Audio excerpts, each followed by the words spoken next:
Imagina a cena. Um senador da República, pré-candidato à presidência, entra num evento cheio de embaixadores de 42 países: Estados Unidos, Reino Unido, Alemanha, Austrália, Israel. E começa a afirmar, sem nenhuma prova, que as urnas eletrônicas do Brasil são fraudulentas, que a empresa que as fabrica é venezuelana, que essa mesma empresa manipulou eleições na Venezuela. E que, por favor, mandem o maior número possível de observadores internacionais para vigiar as eleições brasileiras. Isso não aconteceu em 2022. Não foi Jair Bolsonaro no Palácio da Alvorada. Isso aconteceu na semana passada. Foi Flávio Bolsonaro, em julho de 2026. E a pergunta que a maioria das pessoas não está fazendo é: por que um candidato faria isso? Por que alguém que está tentando conquistar eleitores moderados, fechar alianças com o Centrão e construir uma imagem de candidato mais razoável do que o pai, escolheria repetir exatamente o discurso que destruiu a carreira política de Jair Bolsonaro?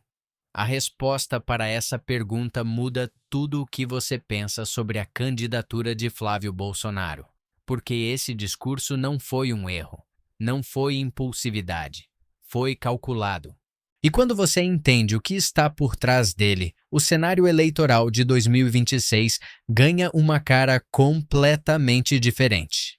Na última terça-feira, dia 22 de julho de 2026, Flávio Bolsonaro participou de um evento chamado Debatendo o Brasil, realizado em Brasília. No mesmo salão, representantes diplomáticos de mais de 40 países. E Flávio foi direto ao ponto. As urnas eletrônicas brasileiras, segundo ele, teriam a mesma origem da empresa venezuelana Smartmatic, a mesma que teria fraudado as eleições na Venezuela em 2012, segundo um suposto relatório da CIA que ele mencionou sem apresentar. Pediu ainda que os governos estrangeiros enviassem o maior contingente possível de observadores para acompanhar as eleições de outubro. O problema é que nada disso é verdade. O Tribunal Superior Eleitoral já desmentiu essa narrativa incontáveis vezes. A Smartmatic jamais fabricou as urnas eletrônicas brasileiras. O que existiu foi um contrato da empresa com a Justiça Eleitoral para a prestação de serviços de conexão de dados e voz, algo completamente diferente de fabricar ou programar equipamentos de votação. A empresa chegou a participar de uma licitação para fabricar urnas destinadas às eleições de 2020, mas perdeu essa licitação. Não forneceu uma única urna. Essa fake news não é nova. Ela circula desde pelo menos 2017, quando o chamado Gabinete do Ódio, antes de ter esse nome, antes de muita gente saber que existia, já semeava desconfiança sobre o sistema eleitoral. É uma mentira com quase 10 anos de idade que continua sendo repetida como se fosse uma revelação. E Flávio Bolsonaro foi repeti-la na frente de embaixadores do mundo inteiro. Mas o que chama a atenção não é só o conteúdo do que foi dito, é o cenário escolhido. Porque esse cenário não foi aleatório. Em julho de 2022, exatamente 4 anos atrás, Jair Bolsonaro reuniu embaixadores no Palácio da Alvorada para uma reunião que ficou marcada na história política do Brasil. Usando a estrutura do Estado, com transmissão em cadeia, o então presidente repetiu durante horas as mesmas acusações sem prova contra as urnas eletrônicas e o processo eleitoral brasileiro. O TSE considerou aquele episódio abuso de poder político e uso indevido dos meios de comunicação. Foi uma das peças centrais na decisão que tornou Jair Bolsonaro inelegível. Agora, em julho de 2026, Flávio Bolsonaro reproduz praticamente o mesmo roteiro, mesmo tema, mesmo público-alvo, mesma narrativa. A diferença é que Jair era presidente e convocou os embaixadores oficialmente. Flávio é senador e foi a um evento privado onde os diplomatas já estavam presentes e usou o espaço para fazer o mesmo discurso. Quando o pai fez isso, havia quem argumentasse que era resultado do desespero eleitoral de um presidente que sabia que ia perder. Quando o filho faz a mesma coisa, 4 anos depois, com a inelegibilidade e a prisão do pai como consequência documentada e pública, fica impossível argumentar que é ingenuidade ou impulsividade. Flávio Bolsonaro sabe exatamente o que está fazendo e sabe quais são os riscos jurídicos, porque existe jurisprudência específica no TSE para isso. Em 2021, o TSE criou um precedente no caso Francisquini, um candidato que ataca o sistema eleitoral e as urnas eletrônicas não pode participar do processo eleitoral. O caso envolvia o então deputado estadual mais votado do Paraná, que, no dia da eleição de 2018, abriu uma live para dizer que as urnas tinham sido fraudadas, mesmo tendo acabado de ser eleito por essas mesmas urnas. 3 anos e meio de mandato depois, o TSE o tornou inelegível. Essa jurisprudência foi usada depois para inabilitar o próprio Jair Bolsonaro. Agora, o filho do Jair Bolsonaro está fazendo a mesma coisa, sendo candidato. E o TSE tem precedente claro para agir. Mas isso não explica por que Flávio está fazendo isso?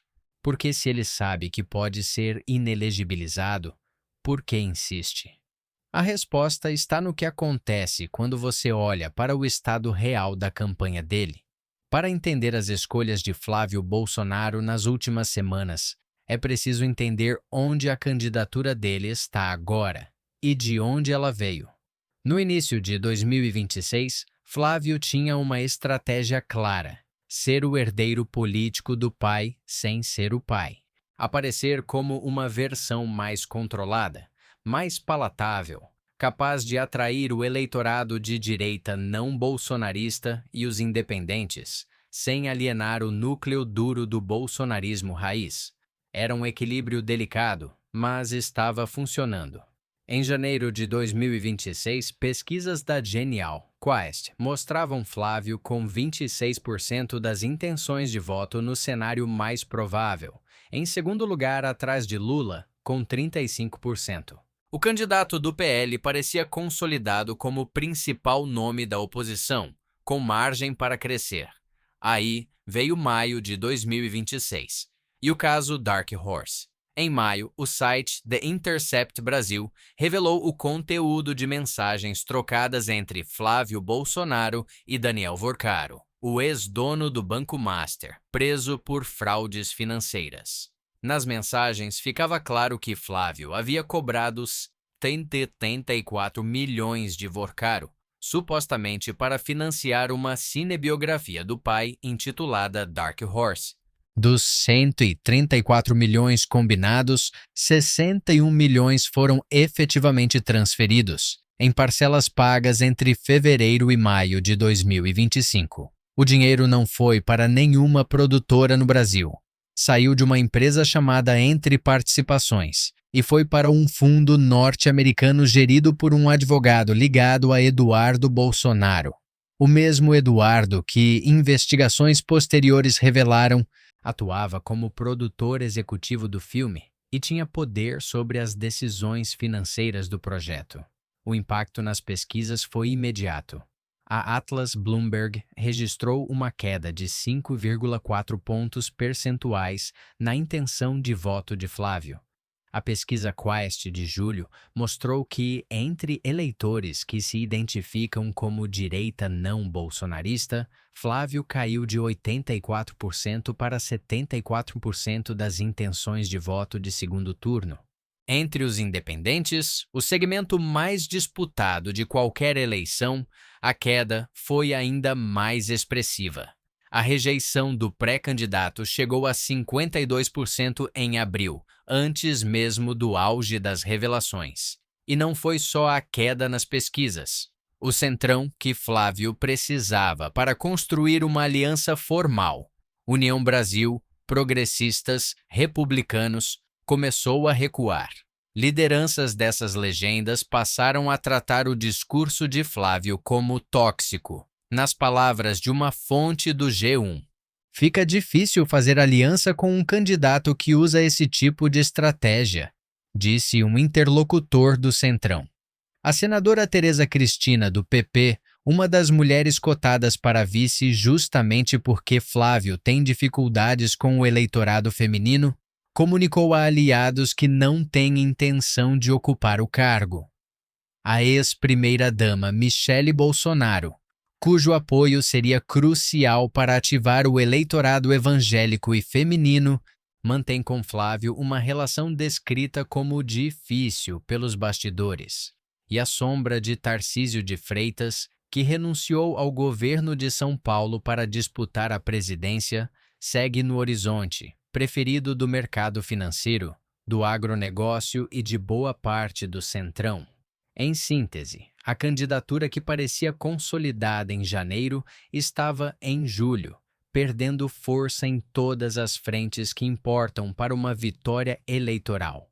Menos votos entre moderados, menos alianças, menos financiamento político, mais investigações. É nesse contexto que Flávio Bolsonaro vai a um evento com embaixadores e fala que as urnas são fraudulentas. Antes de entender por que Flávio está agindo como está agindo, é preciso entender a profundidade do buraco em que ele está. O caso Dark Horse não é só sobre um filme. É sobre uma rede de movimentação financeira que envolve um banqueiro preso por fraudes, um senador pré-candidato à presidência, um deputado cassado vivendo nos Estados Unidos e suspeitas de conexões com organizações criminosas. A Polícia Federal estava prestes a abrir até 3 inquéritos separados sobre o caso.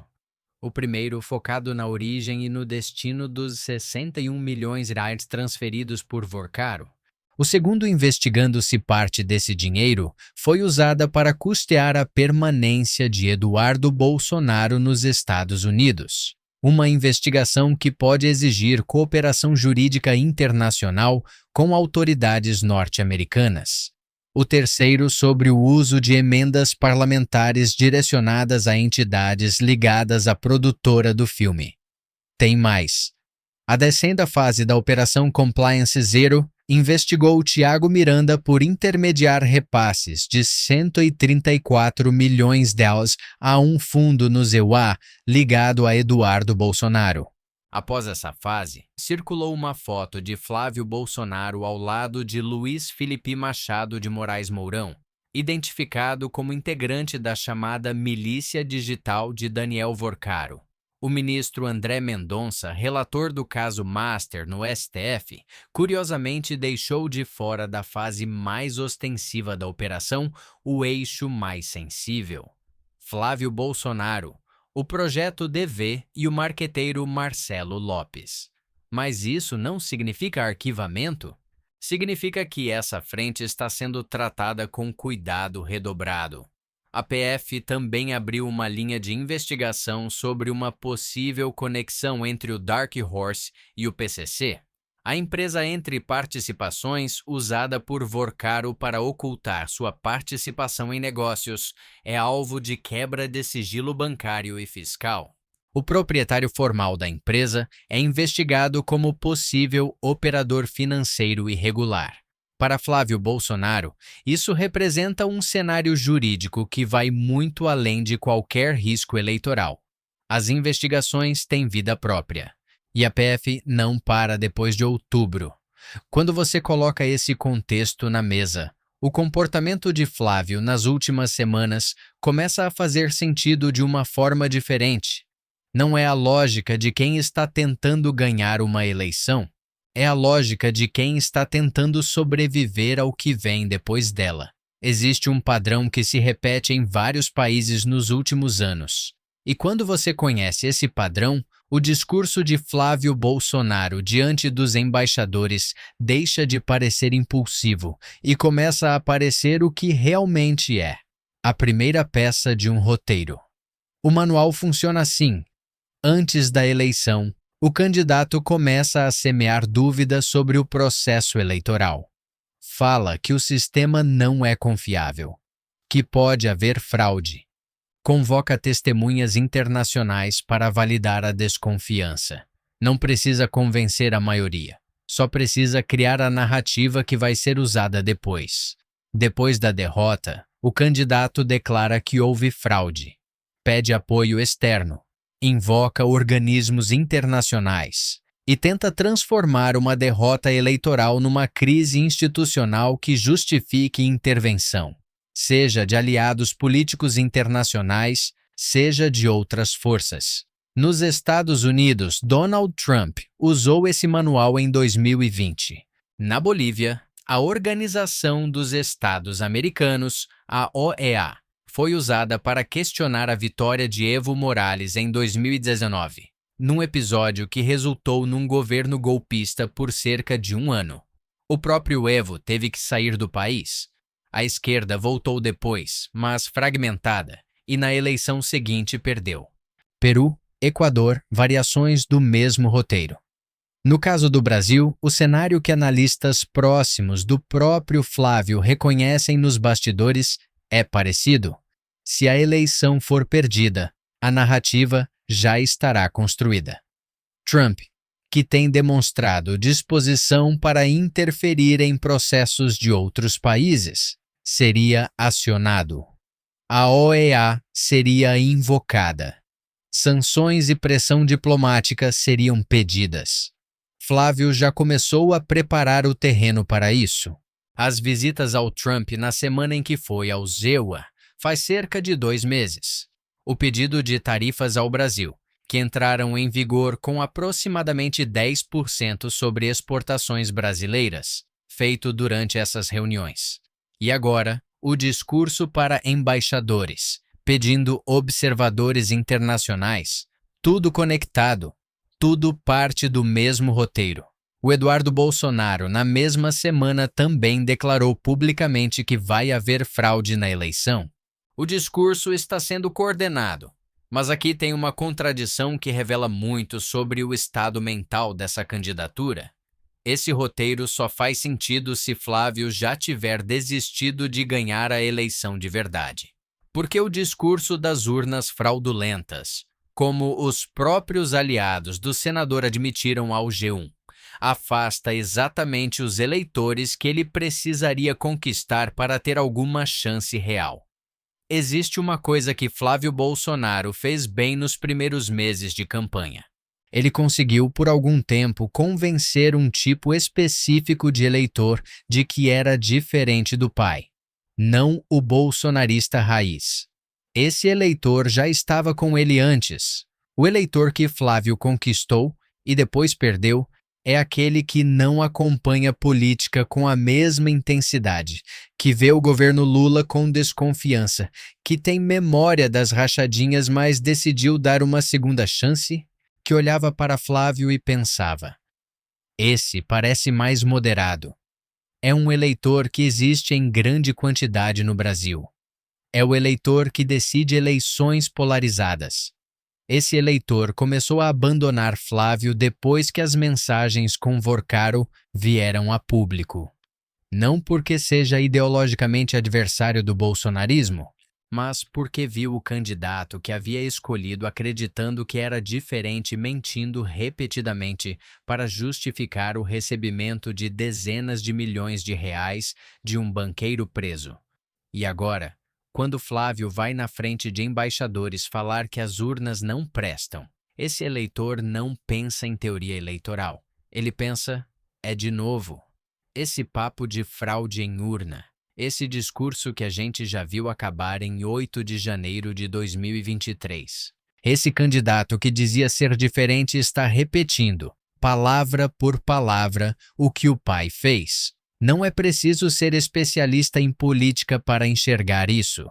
O 8 de janeiro não foi uma notícia obscura que poucos viram. Foi transmitido ao vivo por todos os canais.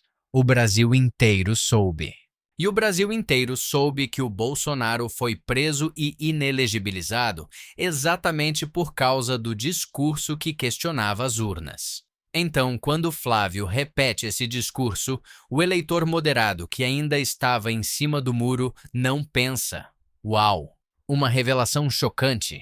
Ele pensa, esse cara vai tentar a mesma coisa. Pesquisas recentes da Quest confirmam esse movimento. Entre a direita não bolsonarista, Flávio caiu 10 pontos percentuais nas intenções de voto de segundo turno num único trimestre. Entre independentes, a queda foi na mesma direção. O paradoxo brutal da estratégia de Flávio é esse. O discurso que ele está usando para mobilizar o núcleo duro é o mesmo que está destruindo sua capacidade de construir uma maioria. E uma candidatura que não cresce além do núcleo duro é uma candidatura que já perdeu. Só ainda não sabe disso.